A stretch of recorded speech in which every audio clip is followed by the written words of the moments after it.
Welcome back to Darren 67 to 72. Hi, I'm Darren. I work on 67 to 72 Chevy trucks. Today we're going to touch on the 1972 C20 and Avalon Green. But right this minute we're going to finish up a little corner window thing. I know we've dealt with that over the last couple of weeks.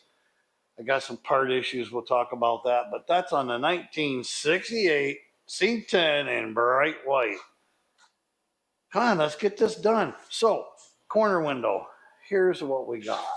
Now let me get you in a little closer. I'll just talk to you. You guys can see me move the camera today. This is what we got going on. Corner window right here, and there's the felts, if you will. I said felts. That's a word. Kind of like cul-de-sacs. Anyway, this is what I'm used to seeing. This, the nice track, felt inside, rolled around, puffy on the edges, nice backer, metal clipping on the outside. Boy, that's nice. This is what they send you now. This horse crap right here. Some Too Faced, maybe some name brand, probably not. Looks exactly like the soft part of Velcro to me. $25 for two of those. So if you want them, jump right on the internet and you can get them at a lot of the parts stores. LMC carries it. So if you want to spend 25 bucks on those, go right ahead. Here's what I'm going to do with it. You can spend 50 bucks on these and you got something. So pretty simple. It's just a window track. Here's our window that we finished a week or so ago. By the way, this is a passenger window, all new rubber. It works really easy. It works really well. You can open and close the window.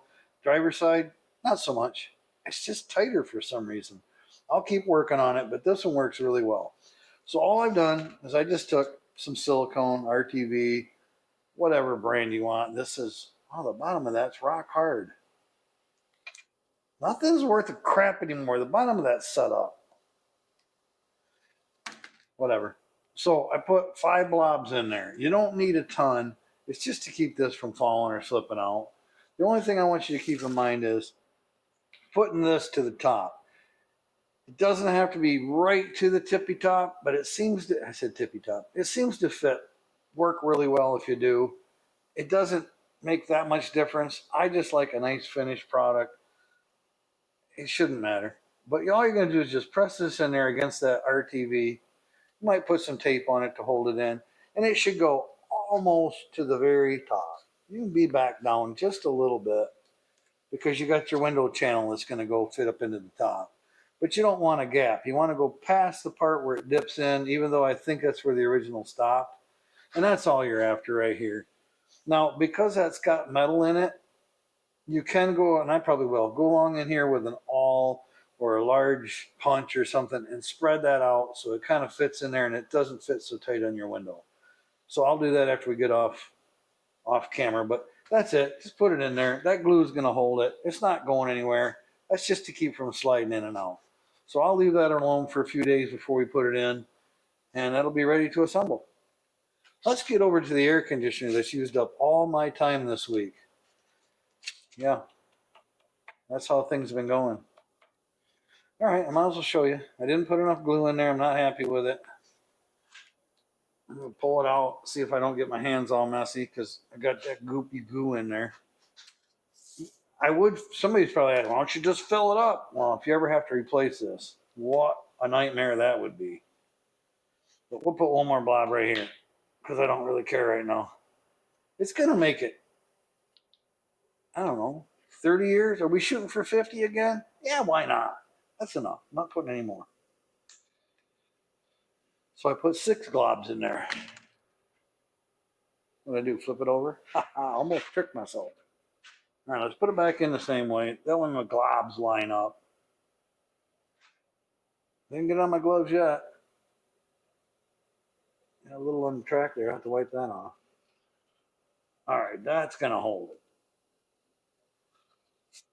it. Again, I might just put one layer of tape over that just to make sure it doesn't, I don't know, pop out overnight. Good enough. Let's run over here and check out the air conditioning because that's fun. Okay, folks, here on the bench, I've got the 1972 air conditioning. Now, this is the old A6 style air conditioner because I wanted original. and I'm suffering because of it. But this one bracket on the back is the only one that goes one way. So that was a good starter. The bracket on the front of the compressor is a whole new ball game. Now, if you remember, I got this bracket and these brackets, and there's brackets on the truck. Got that bracket, got this bracket, ordered more brackets. I can't find anywhere where it tells you what bracket. All I can tell you is look at this video, see what I've got, and then copy it if you're doing it. But these brackets, I want you to know, it's like the best puzzle, worst puzzle I ever had in my life.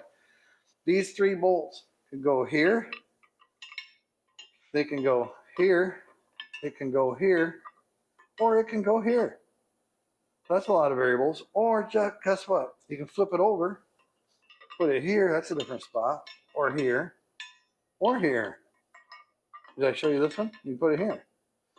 And then you got that bracket, and you have all the same combinations on this bracket. And then the brackets in the truck. But I figured it out. I think this is right. So look that over if you need to know, because that's the best way I've found, and it seems to fit. I just said that, now I'm scared. Let me go over there, and you guys can watch me try to put it in there. Let's get this in here. Oh, and I moved this in and out about 15 times, and I am tired. All right, this is what I come up with. And it doesn't, it's like if you ever replaced an alternator, you'll swear it won't fit, and you struggle with it for an hour. It'll fit. It's just the brackets are so darn tight. Is my arm in your way? Not much I can do, folks. All right, did I get it? I think that's enough to show you. I'm not joking. I'm tired. That's still not good enough. But you can see this slider is going to line up with that bolt. I got this main bracket on, even though my water pump still needs some adjustment. The aftermarket cheap water pump, the bolt landings are they're not milled right. The machining is horrible on it. I've already trimmed a little bit, and my brackets bind. Well, they're cast iron, folks, and it's a lot of weight. If you bind your brackets and tighten everything down, you're likely to break the cast iron. It's strong.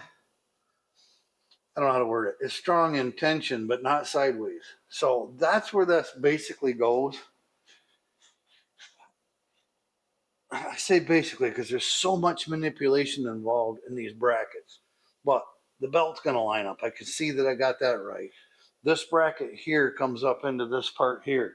So I know that this is proper. Now I don't have that bracket. More brackets. I'll probably make it. All it is a flat piece like this. It bolts up here, and then it lets you slide on this. You see the slider? All it needs is a piece of metal like this with a break in it. So I'll probably just make one. It doesn't matter. I could order it, but it's $20 just for that. But you can see this fits in there nicely. That's going to adjust proper. Don't worry about the oil fill. This one has 2. The other one says oil on it too. I don't know. That's the way they came. Won't be using that one anymore, which is fine. So we've got basically what we're after. We know that our bolts all fit in right. Our brackets all line up proper. The adjustment on the front is right and the back. So I'm pretty sure once I get this all in there, I'm going to have it. Let me pull this out and show you the next fun part. And I don't want to come loose. Let go. All right. So what you're looking at now is the brackets to the air compressor, but air conditioning compressor. You see this bracket here has some play in it. And obviously the bolts aren't tight because I need to be able to rotate it slightly up or down. But those landings need to be square. And right now when you tighten it, this part wants to be too far back, which means there'll be tension between these two. This bracket goes into the exhaust manifold bolts. So that has to be lined up with this hole that I have to change. You put a bolt through here, which our compressor goes on the front part of this, and the bolt sandwiches all 3 together. But this is that extra part we have. I'm not sure that this bump on this stupid exhaust manifold is really going to be a problem because my bolt holes are pretty much lined up. I might just take the tip of that off. The problem is, you see underneath, we have bolt showing. So I need to get the front right, get this bolted together, and wherever it's happy in this direction, I need to build sleeves The back one could be washers, maybe 3 washers would do it. Wouldn't be a big deal. I don't want a big stack of washers here. So I need a sleeve there and one in the back so I can tighten the bolts, tighten the exhaust manifold, and hold the bracket for the air compressor. I keep calling it that. It's an air conditioning compressor, same thing. So that's where I'm at. I'm getting closer. I don't have the right length bolts. I had to make the front bolts. It's just, if you don't, just don't do this. I'm just joking. You can do it. I just want you to know how. Are you there? Oh, yeah, up here.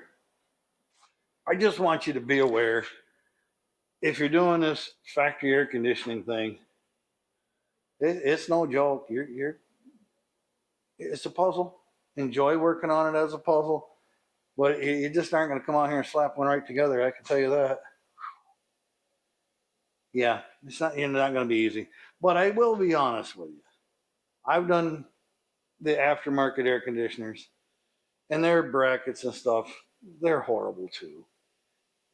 If you go back and watch the videos on my 1971 C10 and Spanish Gold truck, I just went ahead and made all my own brackets.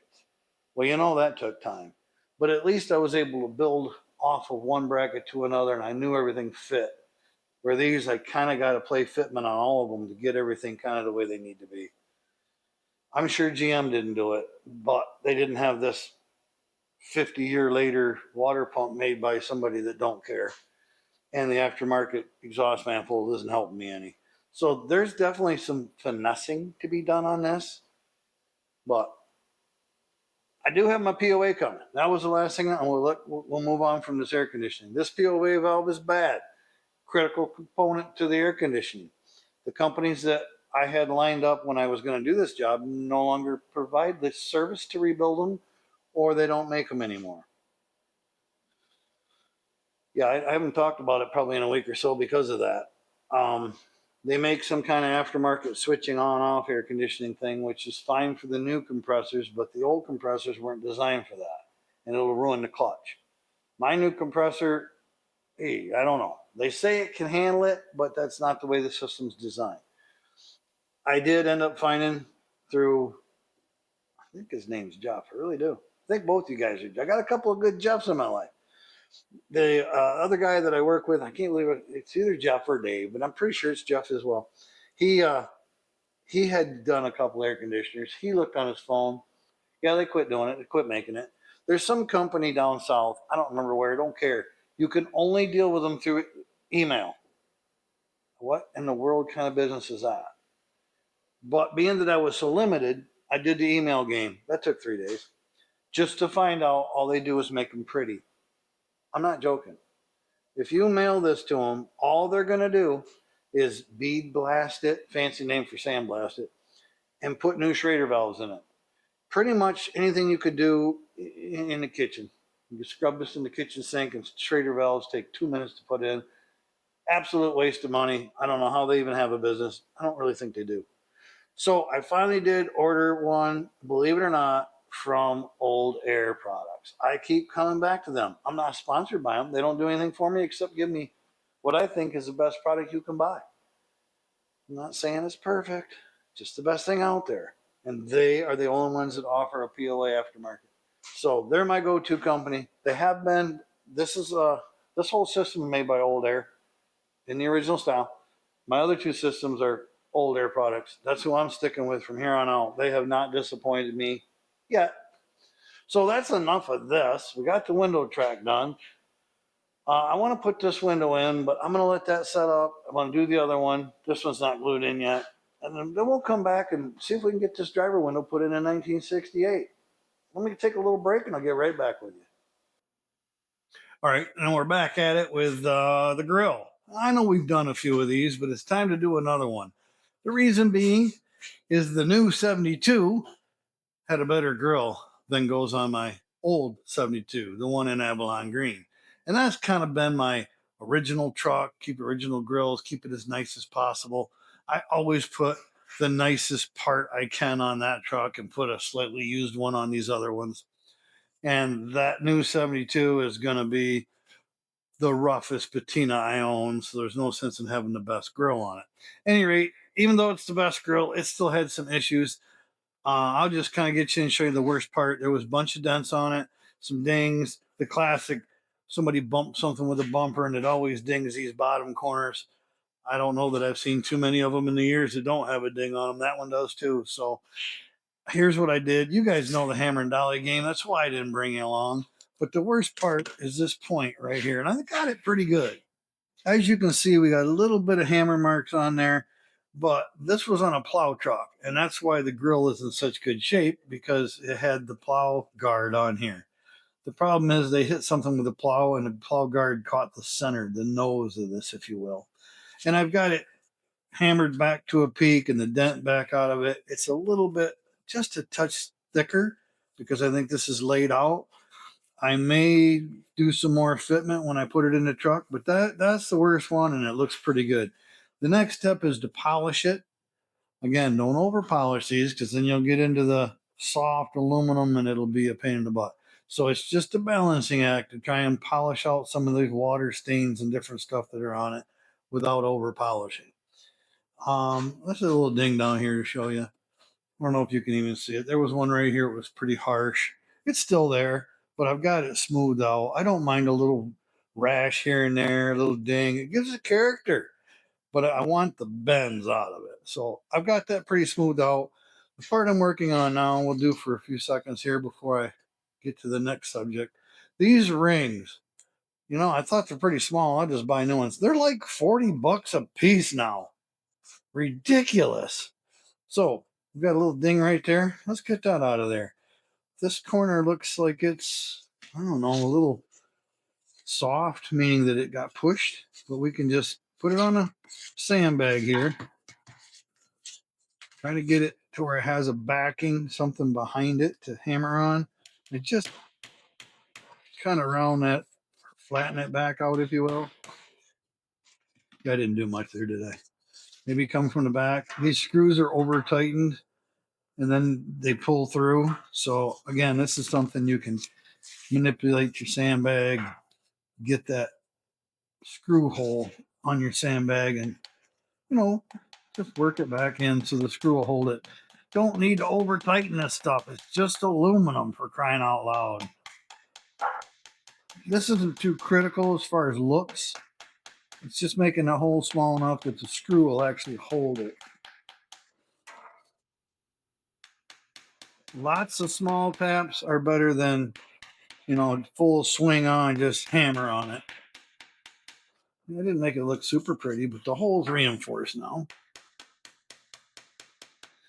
I'll do the rest of those as I go. But the big dent is this one here. So let's turn the sandbag around a little bit, get it on a good surface, and see if we can just tap that back.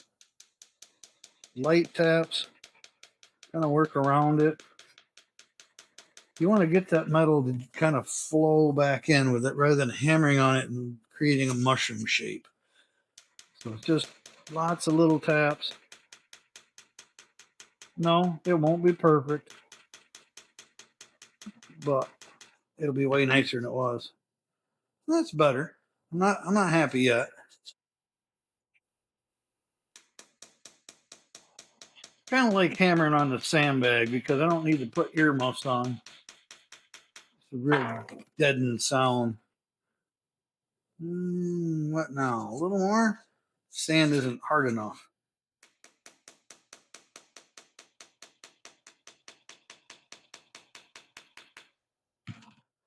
Boy, it's pretty close. You can still see it though. Now, some of this aluminum, and maybe this I could do, hammer it out really hard and then sand it back and see if it polishes. See, I'm starting to bend the opposite direction now. I hit a little too hard, but you can work it back. Just takes time, like a lot of stuff I do out here. Lots and lots of time.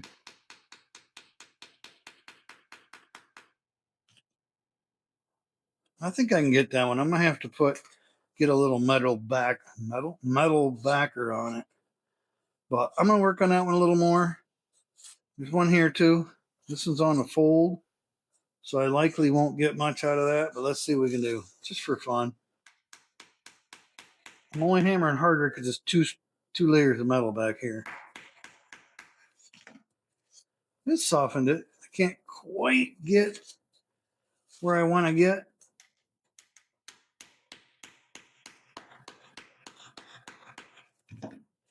But it definitely softened it out. Unless if I went a little too far. We'll go back with it just a touch.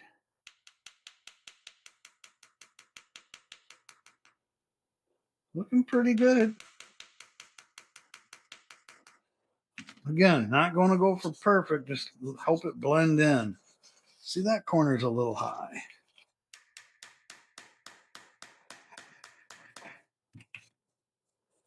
Much better.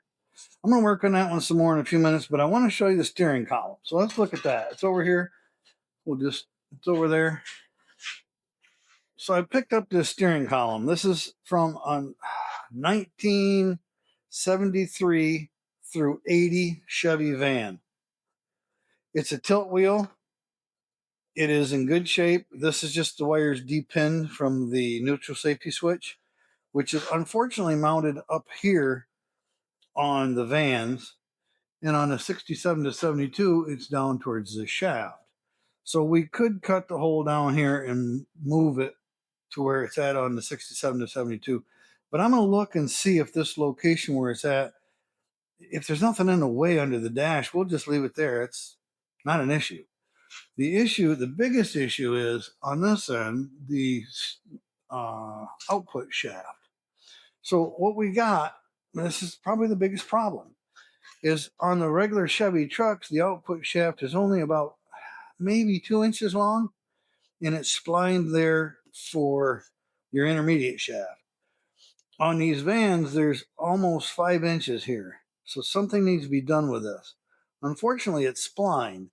So you either have to chop it off and get it splined, or cut it, tear it all apart. I don't want to do that.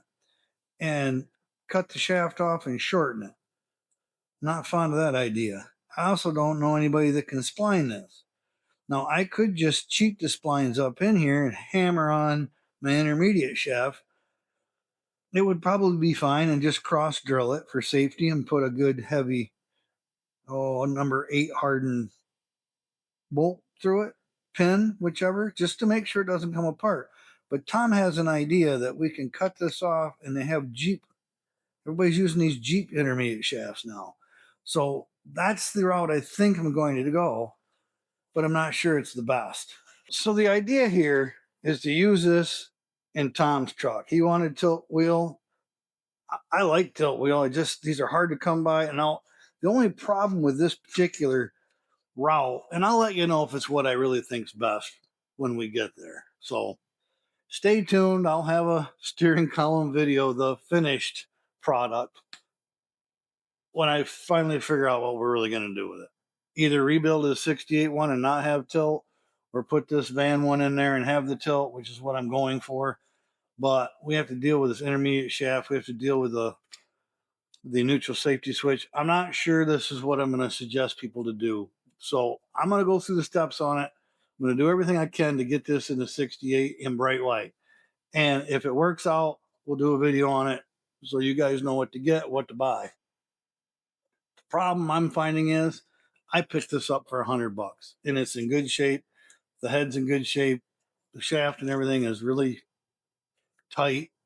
The problem is I went and looked on eBay in a couple places to find these for you guys if you were looking to do this job, and these run about $500. I've even seen them as high as $650. People are pretty proud of having one. The issue with that is you can buy a brand new tilt column from an aftermarket for about $700 to $750. So you're not saving any money by doing this, and you're creating yourself more work for fitment.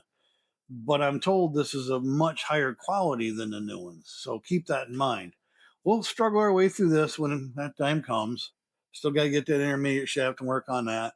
Waiting on air conditioning for the 68 or 72. I'm waiting on a ton of parts. I'm just in a stupor right now for parts. So bear with me. We're going to get these done. Some weeks are better than others, but this will be our next interesting project to work on. I'm going to get that grill finished, cleaned up and polished. I got a popper root to put in it. I want to paint the backer and around the headlights. I'll get to working on that, and I'll bring you guys back next week for some more fun. Darren shenanigans.